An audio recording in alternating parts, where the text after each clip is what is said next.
Okay, hey, welcome back to my spiritual therapy. It's Miss Mocha, your spiritual therapist. I am finishing up my story behind the children of Israel, how they're preparing for the promised land. Well, not really finishing up, but I'm getting to the end. We're on chapter 18 of Numbers, and that chapter, I have my notes here, so I'm gonna be reading off that. I did my studying earlier. But chapter 18 talks about what duties God specifically gave to the children of Israel, more specifically to the Levites, the tribe of Levi, and the priests. They were the priests. And so he said when the children of Israel gets their inheritance, that the tribe of Levi doesn't get an inheritance. Instead, that God is the inheritance. And so what he's going to do for them is he's going to give them a tenth of the inheritance from the other tribes. And he also will have the children of Israel, once they get to the promised land, make offerings to him. And then he's going to use a portion of those offerings to give to the priests, to Levites, to the tribe of Levi, to Aaron, and his sons and all that.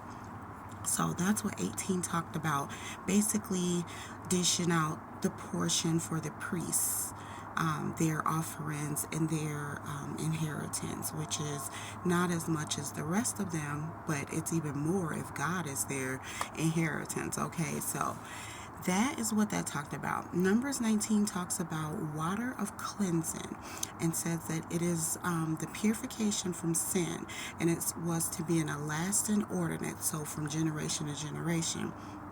And it specifically talked about the instructions on how to make the special water, how to be clean, how to cleanse yourself, and especially cleansing yourselves after touching a dead body. So whoever doesn't purify himself with the cleansing of the water after touching a dead body, then their soul would be cut off from the rest of the tribes of Israel.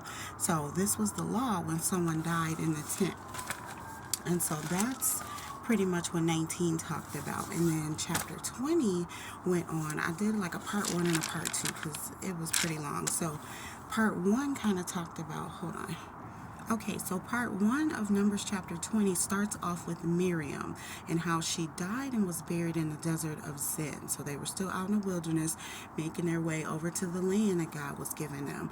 And she died, and I was like, I keep seeing her name, but I can't remember who she was. So I did some research, and I'm going to make another video. It's going to be a short video just on a little bit of the background of who she was, because God had dealt with her. So I'll just make a video. It's not too much information, so the video won't be long at all, but I just want to make a separate one speaking about her.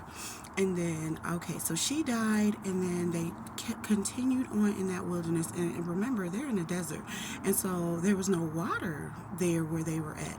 So, of course, the people got to complaining, coming up against Moses and Aaron, arguing with them, saying that they should have died with their brothers in the plague that God had sent. Which is crazy, right? And because they were saying, because now they felt as though that they were about to die in this wilderness because they didn't have any water. And so talking about God and Moses made them leave Egypt for this evil place with no food and no water. So as usual, after the whole congregation of the children of Israel went up attacking Moses and Aaron, they brought it to the Lord. Well, this time they didn't give no feedback or tell them anything. They just went to God, fell to their faces, and didn't even have to tell God what was going on, because of course God heard them. And so God performed a miracle and had Moses speak to a rock. He told Moses, you're going to speak to this rock in the sight of the children of Israel so that they can see it. And then when you do that, you will give them water. So, he was going to give him the power to get water from the rock. And so Moses did as God commanded, and he used his rod, and he hit the rod with the rock, or hit the rock with the rod twice, and then water came out abundantly for the whole congregation and their cattle to drink, because they were complaining you're going to let us die, you're going to let our animals die, we don't have any water, what is going on? They were very, coming at Moses, griping and complaining, very mad. But Moses didn't stand up for God. Aaron didn't stand up for God this time. It was like they were going on with them.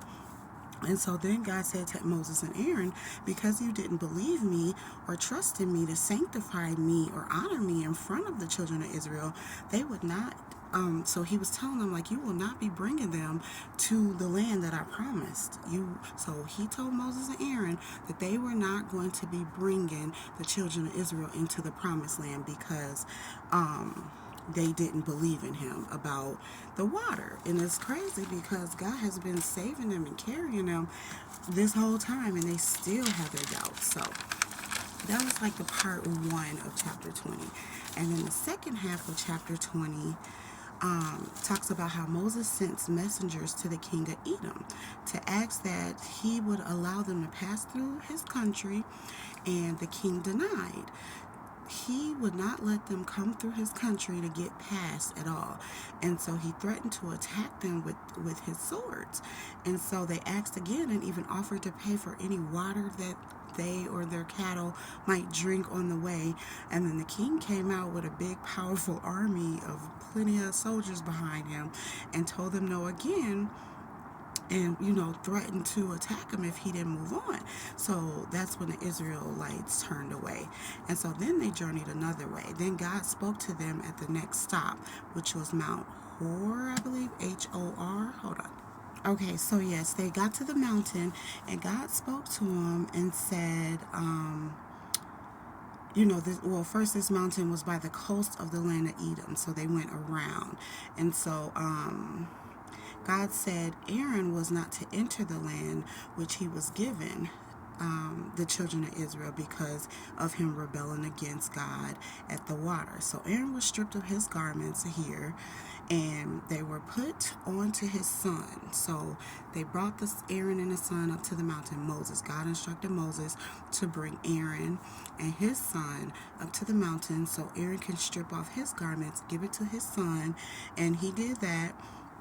And the son put the garments on, and Aaron was laid to rest there at the top of the mountain. So he died there, and all of the congregation mourned him. So that was the second half of Numbers chapter 20. So then I think I'll make another video for the rest of it. So that's all I have for this one. I'm going to come back with I think we're on like part 6. This is part 6, yes. So, but you'll see it in the description. So, okay, thanks for listening.